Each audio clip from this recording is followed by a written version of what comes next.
Hello everyone, welcome to a Small Terrible channel. Today, I am going to teach you how to create Bookwidget's account. And I am going to teach you also how to add Bookwidget's extension in Google Classroom.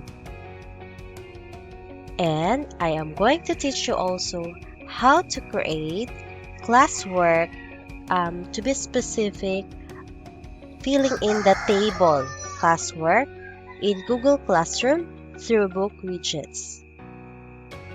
Now, what is a Bookwidget? Bookwidget is an educational tool that enables teachers to make interactive exercises and automatically graded tests. So it is a platform that lets educators create interactive activities and engaging teaching materials. So in Bookwidget, teachers can create dynamic widgets or interactive content without needing a knowledge of how to code. So there are different types of activities in Bookwidgets.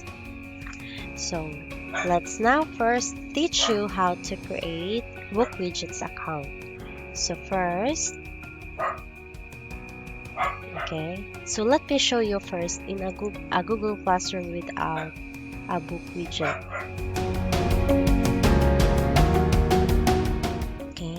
Classroom.google.com.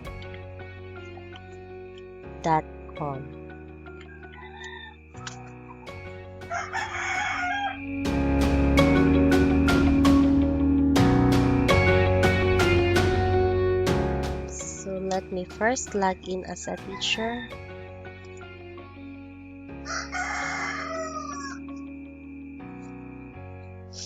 So I am now a teacher, because if you are logged in as a student, you cannot see this tab here, the grades tab.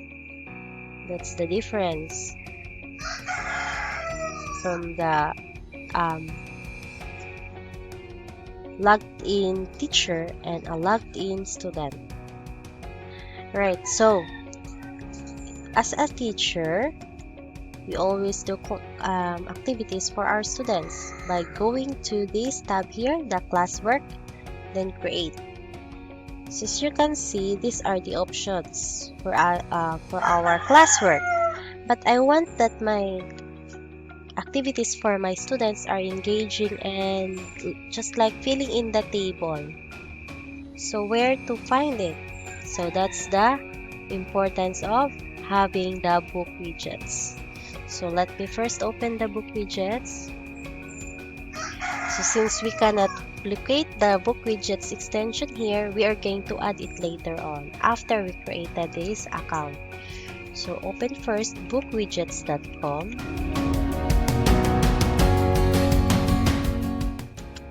After you open that, all you have to do, you click Start for free. If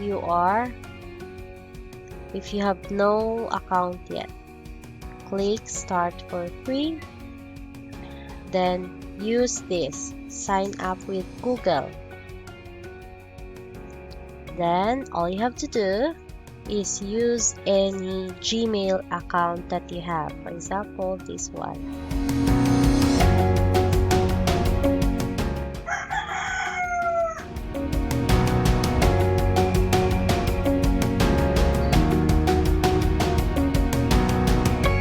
Alright, so let's just verify this. After you verified the Gmail account, just click this here. Then, click Register Account and sign in.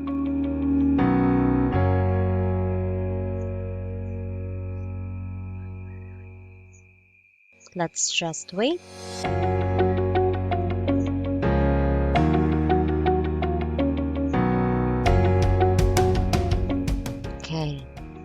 let's get started. So since I'm a high school teacher, I'll click this.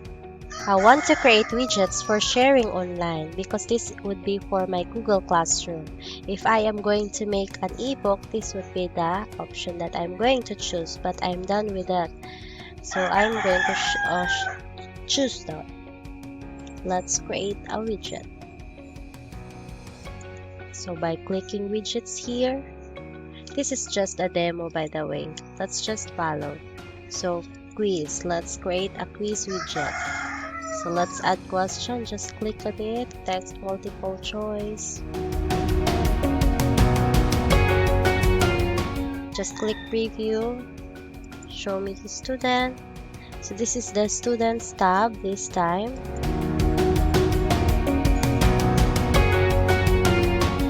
Just click on those, then click send. Then after that, just close it. Then let's have the student work view. As you can see, you can immediately see who are the struggling students.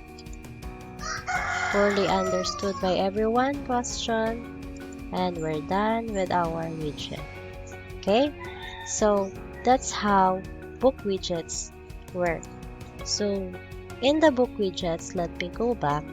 So demo lang naman yung ni-click natin, click. Okay, create new widget lang tayo at dito makikita natin iba't ibang sections ng mga interactive activities. So, ang gagawin natin ngayon is under siya sa worksheet. So, test and review section, worksheet, and nandito siya.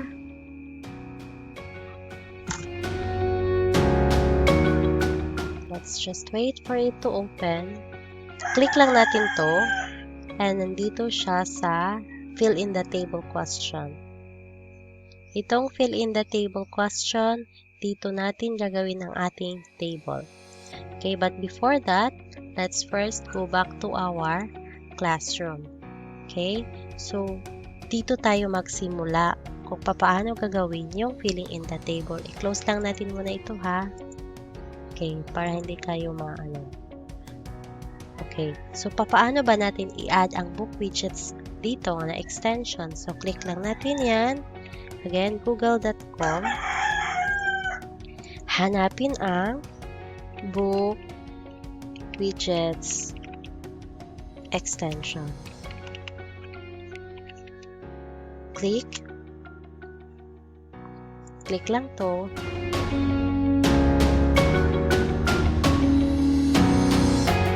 And i-click lang to. Kasi hindi ito Chrome, no? Pero kapag dito tayo sa Chrome, okay? So, kapag dapat kasi Chrome browser, Google Chrome browser yung ginamit ko. Kasi ginamit ko ngayon is Mozilla Firefox. So, kapag Google Chrome browser, ang mag-appear dito is add to Chrome. Click nyo lang yun. Then, turn on sync. Click nyo lang hanggang sa may option na bumalik sa classroom. Okay? Kapag nandun na, ay ready na yung what's this? Okay, let me show you. Here. This is the classroom. Yun lang ginawa ko dito. So, since added ko na siya, added na ba? Hindi pa pala. So, i-add lang natin dito. That, book widgets extension. Book widgets extension. Click niya lang. So, ito ang mag-appear. Add to Chrome. Okay. Add extension. Close lang to. Nandito na siya sa Chrome. So, kapag pupunta ka sa klase mo at gagawa ka ng classwork, i-refresh lang muna natin ito para ma-apply ang bago nating added na book widget na extension. Kapag pupunta ka sa classwork, nandito na siya. ang Bookwidgets. And makagawa ka na ng iba't ibang interactive activities. So, ngayon gagawin natin, dito lang tayo, click Create New Widget, then Worksheet, then punta lang tayo sa Filling in the Table. Add question, then filling in the table question. For example, our topic is an algebra topic. Put the title, of course. Then the question will be solve for x. Okay?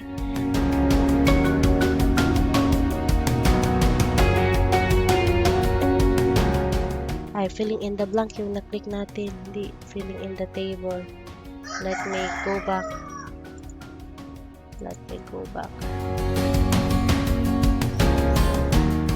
Okay, click ulit. Create new widget. Worksheet. Hanapin nyo yung filling in the table. Hindi filling in the blank. Filling in the table. Nasaan yun? Ito.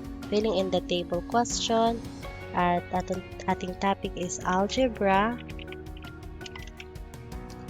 Solve for x lang tayo.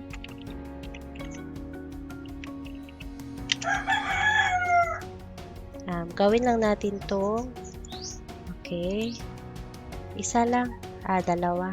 Okay. So, dito, for example, i-double click nyo lang para makapag-type kayo.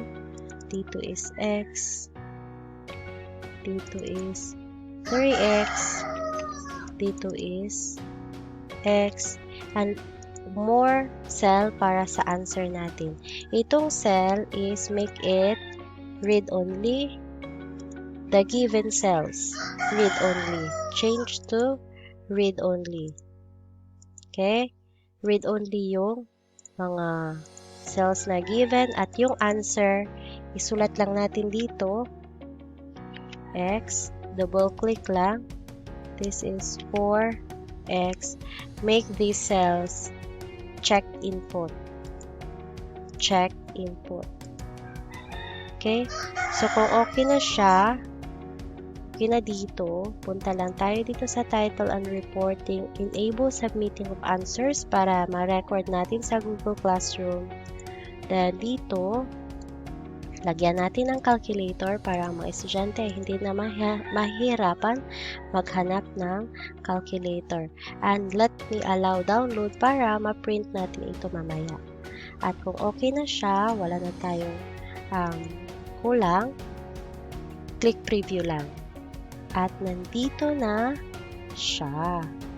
Okay, so ready na siya. Ansira natin 2xx or 3x. For example, I'm the student this time and I am answering this. Just click submit and just send, and you will automatically get your score in the Google Classroom. So you can choose to print also, just click delete.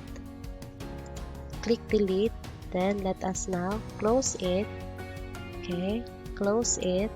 And I forgot to share the book widgets. Just go back if you forgot. Anyway, even though you have not saved it, automatically it will save, no? It will be saved. So this is the beauty of book widgets. Just click edit para ma-share nyo ulit. And click share. Just click share. And pagkatapos, ito lang, grade 7, Virginia, just send to Google Classroom. At pupunta na yun doon. Nandun na siya sa Google Classroom. Okay?